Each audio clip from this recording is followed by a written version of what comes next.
Balurghat super speciality হাসপাতালে একসঙ্গে 8 জন প্রসূতির অসুস্থ হয়ে পড়ার ঘটনায় এবার তদন্তে নামল রাজ্য স্বাস্থ্য ভবনের প্রতিনিধি দল।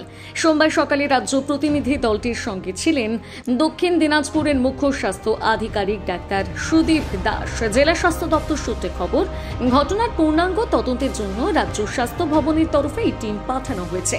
উল্লেখ্য, কিছুদিন আগে হাসপাতালের প্রসূতি বিভাগে 8 জন মহিলা একই সঙ্গে অসুস্থ হয়ে পড়েন। পরিবারের অভিযোগ ছিল একটি নির্দিষ্ট ইনজেকশন দেওয়ার পরে ওই সব রোগীদের শারীরিক অবনতি ঘটে।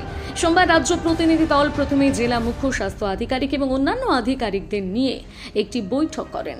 বৈঠক শেষে তারা সরাসরি বালুরঘাট জেলা হাসপাতালে যান এবং প্রসূতি বিভাগ পরিদর্শন করেন। সূত্রের খবর, প্রতিনিধিরা হাসপাতালের নার্সিং স্টাফ, চিকিৎসক ও সংশ্লিষ্ট কর্মীদের সঙ্গে কথা বলেন এবং সংক্রমণ ছড়ানোর সম্ভাব্য উৎস প্রক্রিয়া খতিয়ে দেখেন। এদিকে স্বাস্থ্য ভবনের প্রতিনিধি দল যখন তদন্তে ব্যস্ত, সেই সময় জেলা হাসপাতালে বাইরে বিক্ষোভ দেখায় বিজেপি। দলের পক্ষ থেকে একটি 4 সদস্যের প্রতিনিধি দল হাসপাতালে প্রবেশ করে তদন্তকারী অফিসারদের সঙ্গে দেখা করে।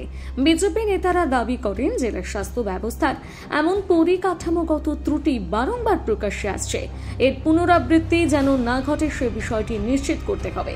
এই প্রসঙ্গে বালুরঘাট শহর মণ্ডল সভাপতি সমীর প্রসাদ দত্ত জানান, বিগত দিনে বালুরঘাট হাসপাতালে যে 8টা প্রসূতি রোগীর ইঞ্জেকশন দেওয়ার বদলে সে সিসিইউতে ভর্তি করা হয়েছিল, ওই ব্যাপারে সেন্ট্রাল থেকে টিম এসছে কলকাতা থেকে। সেই টিমের সাথে আমরা সাক্ষাৎ করতে গিয়েছিলাম।